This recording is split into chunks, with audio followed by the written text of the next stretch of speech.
Anda masih ikuti Prime Topic, dialog bersama DPRD Kota Semarang dengan judul Pengelolaan Sampah yang Terintegrasi, disiarkan dari Quest Hotel, Jalan Pelampitan, nomor 37 sampai 39 Semarang. Kita kembali lagi ke diskusi kita di Prime Topic bersama DPRD Kota Semarang, dan sudah hadir Ketua DPRD Kota Semarang.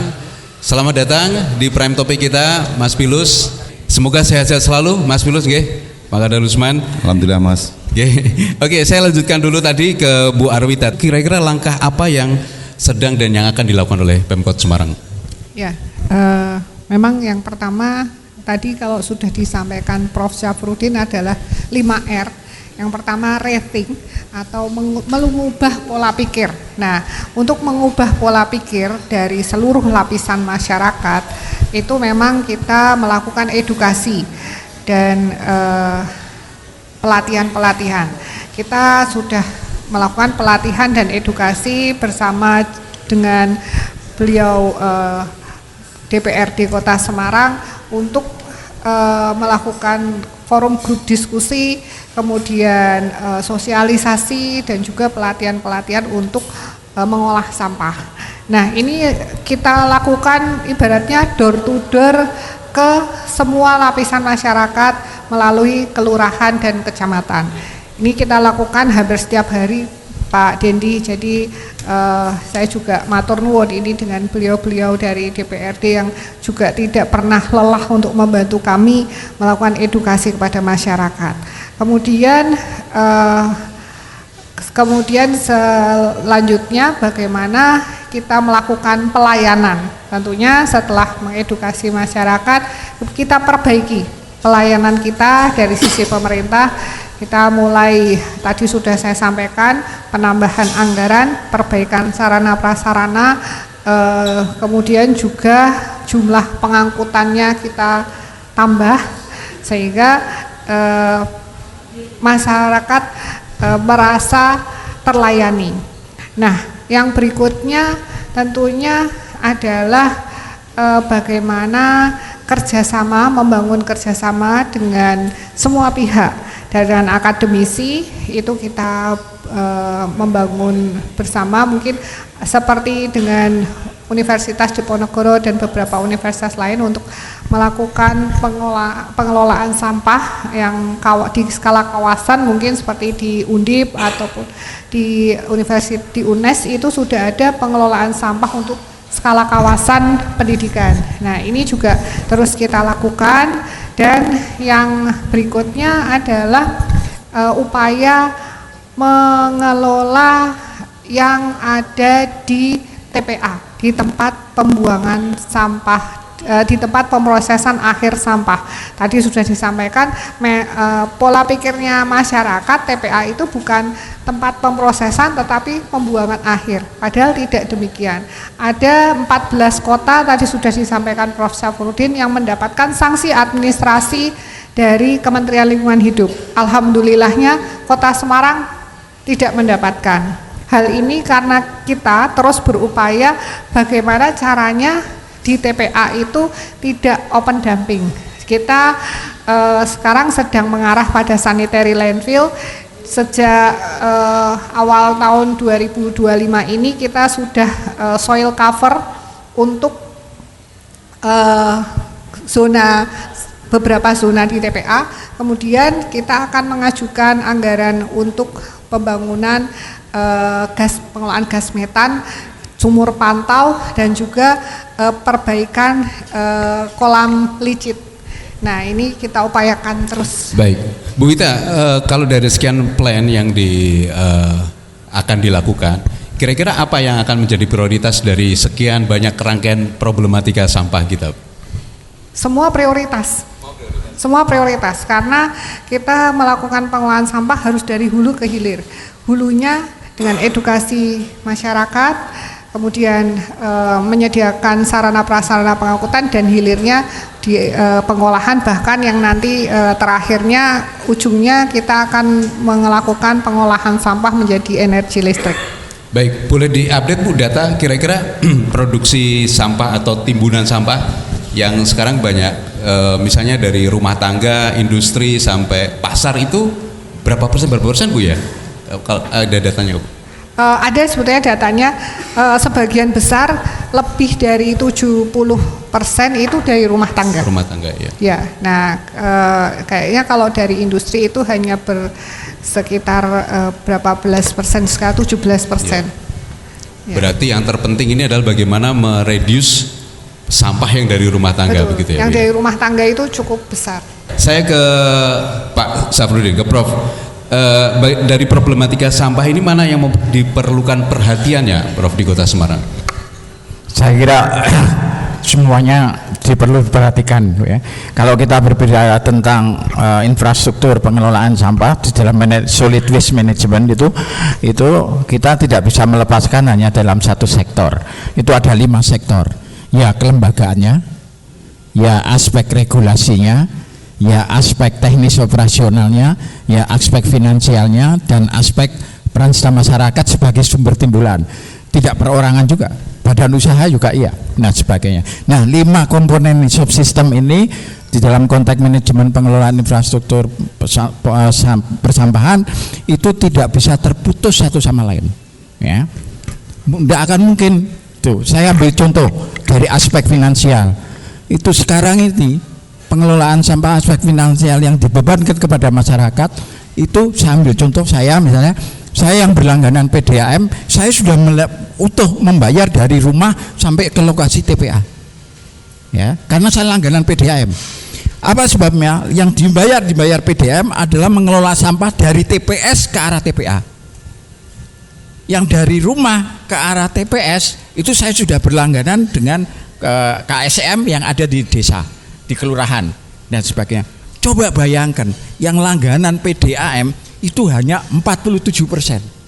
Artinya yang 43% yang harusnya dia memberikan kontribusi, walaupun nanti akan dikurangi dengan adanya mekanisme pemilahan dan sebagainya di dalam bank sampah dan sebagainya, tapi tetap konsep multipervers amanah Undang-Undang Nomor 18 itu ya tetap dijalankan karena itu antropogenik. Ya, ini yang belum. Dengan demikian masih banyak yang non cost recovery. Saya ambil contoh, saya berada di SMA 1 dengan ruang terbuka yang sebenarnya hijau, napasku bisa ambil oksigen dengan banyak. Apa kok aku ditarik? Padahal butuh pembiaya pemeliharaan, Pak. Yang sudah jelas-jelas saya dilayani pengelolaan kebersihan sampah, ya konsekuensinya kan timbal balik. Ya. Walaupun mungkin kita perhitungkan dengan konsep subsidi silang, kira-kira kan gitu. Nah ini yang harus dipikirkan di dalam ini. Nah ini kita belum. Memang kita sudah punya, ya sudah ada berdasarkan Perwal-Perda kita punya rencana induk yang tahun 2024 sampai 2042, ya toh. Ya. Apakah apa yang disoroti dari rencana induk itu sudah kita buat, sudah dibuat oleh pemerintah Kota Semarang. Apakah rencana induk kita sinergikan dengan besarnya nilai dasar retribusi? Apakah masih sama di tahun ini? Kan belum tahu toh, iya kan? Nah inilah yang harus kita nanti teman-teman di DPR bisa melakukan review dengan peraturan daerah retribusinya. Dengan demikian solid waste management sistem pengelolaan sampah yang ada di Kota Semarang itu ibaratnya adalah bangunan gedung. Kalau kolomnya untuk aspek teknis operasional, kolom satunya adalah peraturan daerah, kolom satunya adalah aspek finansial, peran serta masyarakat di bagian bawah di fondasi itu tidak ada, ya runtuh semua pengelolaan sampahnya, ambrol semua ibarat gedung itu. Nah ini yang harus kita pikirkan, dan bukan tanggung jawabnya beliau-beliau tok, ya tanggung semua karena antropogenik. Dan ini yang harus kita lakukan. Dan itu sudah tahun 2008 di aturan peralihannya di undang-undang itu, 4 tahun setelah diundangkan, semua pemerintah kabupaten kota di Indonesia termasuk 344 yang mendapat ultimatum dari Kementerian LH itu harus menjalankan di dalam mekanisme pengurangan dan penanganan dengan utuh subsistem. Ini yang harus dilakukan. Nah, dengan realitas sekarang bahwa masyarakat masih banyak yang belum sadar tentang hal itu, apa yang harusnya dilakukan oleh Pemkot? Peningkatan community development sejelas-jelasnya. Sekarang kita harus mau tidak mau kita harus memberikan gambaran yang berat terhadap mahasiswa untuk menyatakan ini loh. Gitu. Kalau enggak, sampahmu ini external cost yang kamu keluarkan akan jauh lebih besar daripada kamu membayar retribusi. Kalau misalnya sampahnya itu masuk ke sungai, kalau sampahnya itu masuk gitu, berapa kebutuhan air yang mengakibatkan kamu sakit? Berapa jumlah uang yang kamu keluarkan setelah external cost kamu datang ke rumah sakit? Lebih baik mana, bayar retribusi atau bayar pelayanan yang pemerintah lakukan, apa daripada aku bayar kesehatan? Nah ini yang harus di luar negeri ya seperti itu. Kita harus, saya sebagai seorang agen itu tantangan buat kita untuk menjelaskan secara teori ekonomi lingkungan bahwa eksternal yang cost yang harus kamu keluarkan ketika kamu tidak mengelola lingkungan sebagai kewajiban kamu, itu akan jauh lebih besar menginternalisasikan biaya yang harus kamu keluarkan. External cost itu di dalam masuk biaya produksi ketika kita hidup. Berarti rethinking dan bagaimana nah di hulunya. Itulah konsep 5R di mana sekarang harus kita merubahkan. Yang pertama itu tidak hanya 3R, rethink. Baru 3R, baru terakhir kalau kita mau itu TPA harus kita recovery energinya. Supaya kita mengembalikan biaya investasi di dalam konteks ini. Baik, terima kasih Prof. Syafruddin. Saya ke Ketua DPRD Kota Semarang ini, Kadar Lusman. Bagaimana suara rakyat atau konstituen Mas Pilus ini yang menjadi concern dari rakyat ini seperti apa sih tentang problematika sampah di Kota Semarang ini, Mas? Monggo, Mas. Ya, Mas, matur nuwun. Ini menarik diskusi dialog pagi hari ini tentang pengelolaan sampah. Apa yang disampaikan oleh Prof tadi dan Bu Kadis itu memang wajib dan tidak boleh ditawar-tawar. Keluhan masyarakat juga begitu banyaknya, dari dinas atau pemerintah juga tidak henti-hentinya untuk melakukan itu, tetapi hasilnya juga masih sama. Nah, 5 aspek tadi menurut saya penting. Itu nggak boleh 1 ditinggal, 2 ditinggal, tidak, semuanya harus berintegrasi di situ, harus koneksi di situ. Nah, memang problematika yang di wilayah itu sangat besar. Artinya banyak masyarakat yang belum sadar bahwa pentingnya pengelolaan sampah, pentingnya tempat sampah yang ada di lingkungan keluarga, pentingnya TPS, dan kembali terakhir ke TPA sana.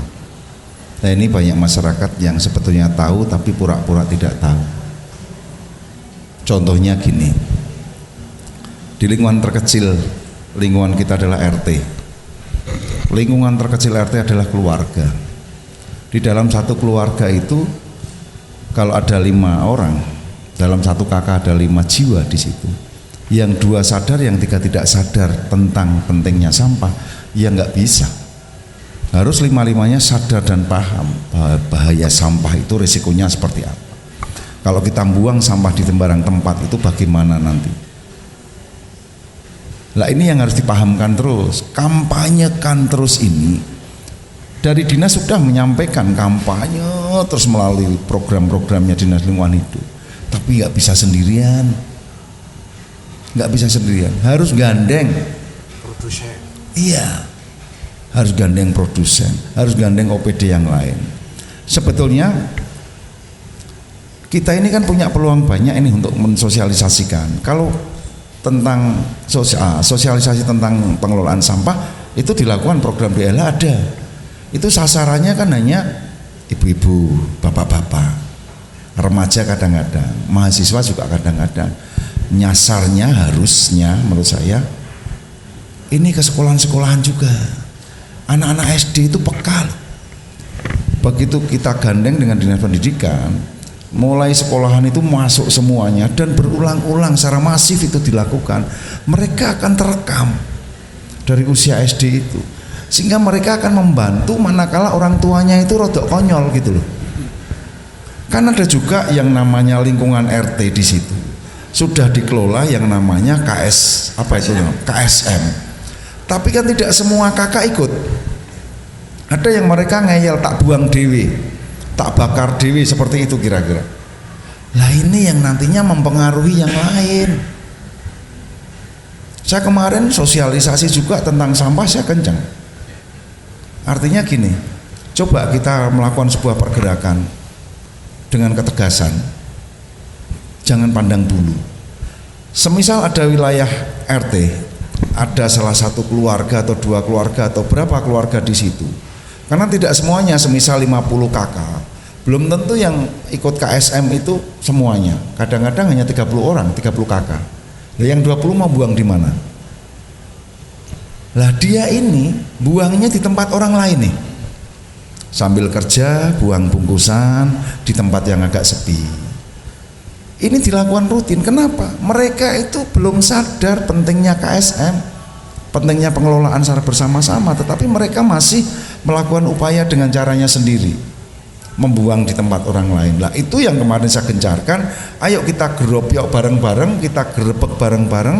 Manakala kita melihat buang sampah sembarangan, orang itu akan kita tangkap oleh warga, nangkapnya oleh warga, ditangkap pada saat buang itu, entah nanti melalui CCTV atau apa, dan orang itu suruh ambil lagi sampahnya. Terus orang itu kita antar bersama-sama, tinggalnya di RT mana, itu sudah kena hukuman sosial. Iya, ini harus semuanya, tidak bisa dari dinas saja, harus 5 aspek tadi bersinergi di situ. Nah ini yang sering terjadi.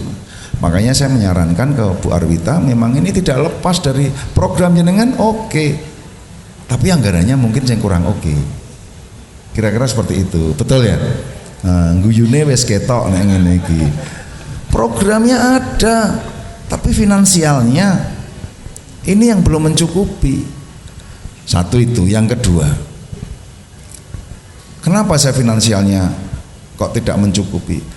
Kayaknya yang kelihatan gede saja kemarin baru disoroti tentang bak sampah atau truk sampahnya bocor, karena sudah lama itu bertahun-tahun.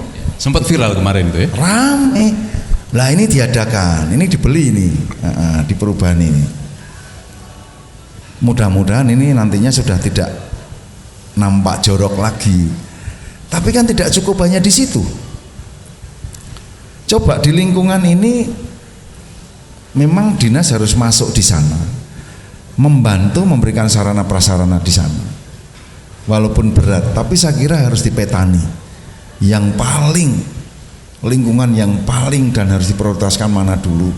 Bak sampahnya dibantulah di sana, terus tempat pembuangan sementaranya biasanya di mana.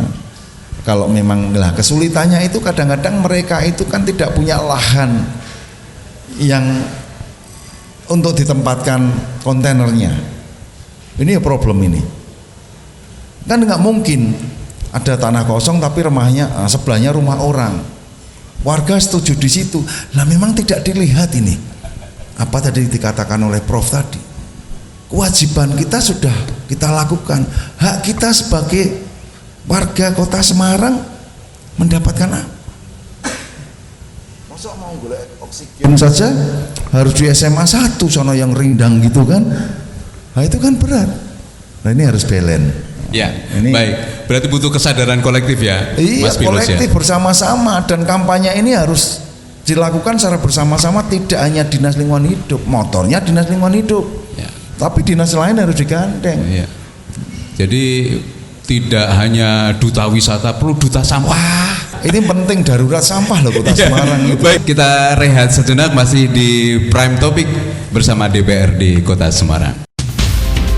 Anda masih ikuti Prime Topic, dialog bersama DPRD Kota Semarang dengan judul Pengelolaan Sampah yang Terintegrasi.